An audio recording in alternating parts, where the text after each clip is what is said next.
যারা ধৈর্যশীল, যারা ইংরেজি রিডিং ও বানানটা অল্প সময়ের মধ্যে শিখতে চাচ্ছেন, দেখেন আমরা সি এর উচ্চারণ নিয়ে কনফিউশনের মধ্যে পড়ি। সির উচ্চারণ কখন ক হবে আর কখন দন্ত স বা স্বর মতো হবে। এই সির উচ্চারণ কখন কোনটা হবে। এই বানানটা দেখুন, একটু লক্ষ্য করুন, CITY। এখানে কিন্তু সি দন্ত স্বর মতো সাউন্ড দিয়েছে। TY হলো টি, সিটি। এখানেও সি আছে, এখানেও সি আছে, কিন্তু এই সির উচ্চারণ কিন্তু এখানে ক। সি তো এখানে ক, এ জফলা আকার, এনতে হলো দন্ত ন। তো হয়ে গেল ক্যান, CAN, ক্যান।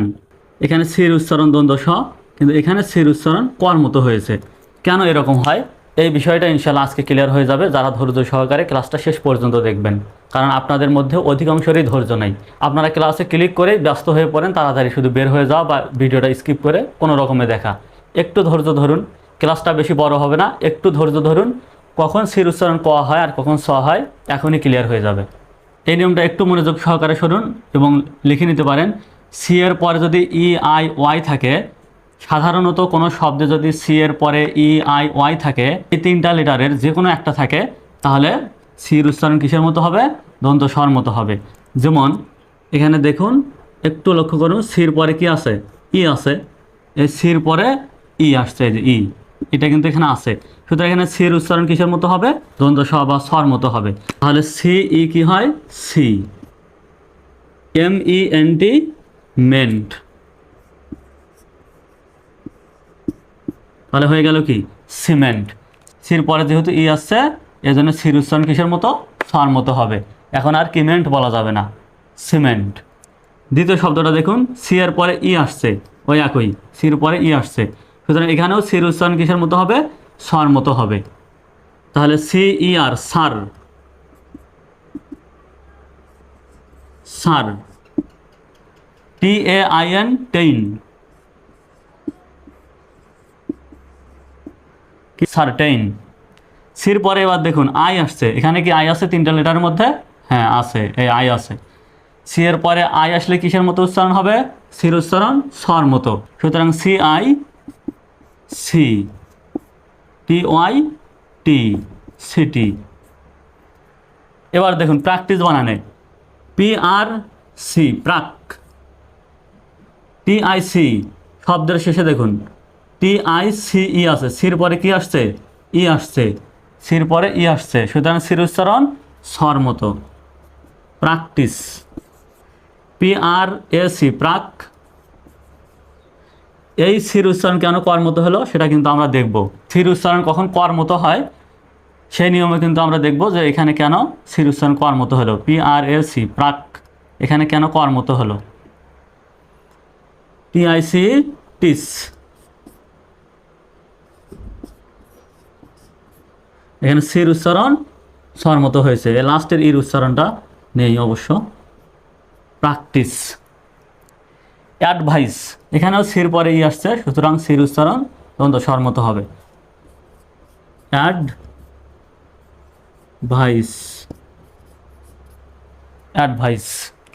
এর আগে আমরা দেখলাম সির উচ্চারণ কখন স্বর মতো হয়, এবার দেখব সির উচ্চারণ কখন কর মতো হবে। সাধারণত কোনো শব্দে সি এর পরে যদি EIY ছাড়া অন্য লেটার থাকে, তাহলে সির উচ্চারণ কর মতো হবে। এর আগে কি দেখছিলাম যে সাধারণত কোনো শব্দে সি এর পরে যদি EIY থাকে, তাহলে সির উচ্চারণ স্বর মতো হয়। এবার যদি অন্য লেটার থাকে, অন্য লেটার মানে কি? অন্য বর্ণ, লেটার মানে হলো বর্ণ। অন্য বর্ণ যদি আসে তাহলে সেই ক্ষেত্রে সির উচ্চারণ কর মতো হবে।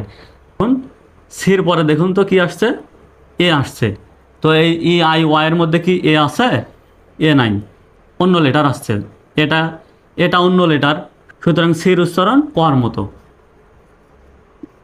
CAN, can. সির উচ্চারণ এখানে কর মতো। এবার দেখুন সি এর পরে কি আসছে? ইউ আসছে। ইউ আছে তিনটা লেটারের মধ্যে? নাই, ইউটা হলো অন্য লেটার, সুতরাং সির উচ্চারণ কর মতো। CUTE, cute. তো এবার কিন্তু আর সিউট বলা যাবে না, সির উচ্চারণ স্বর মতো হবে না। সিউট বলা যাবে না, কিউট। CUTE, cute. সির পরে ও আসছে, ওটা অন্য লেটার, EIY আসেনি। সি এর পরে ও আসছে, সুতরাং সির উচ্চারণ কর মতো। কাম, COME, কাম। সির পরে আর আসছে অন্য লেটার, সুতরাং সির উচ্চারণ কর মতো। CREAM cream.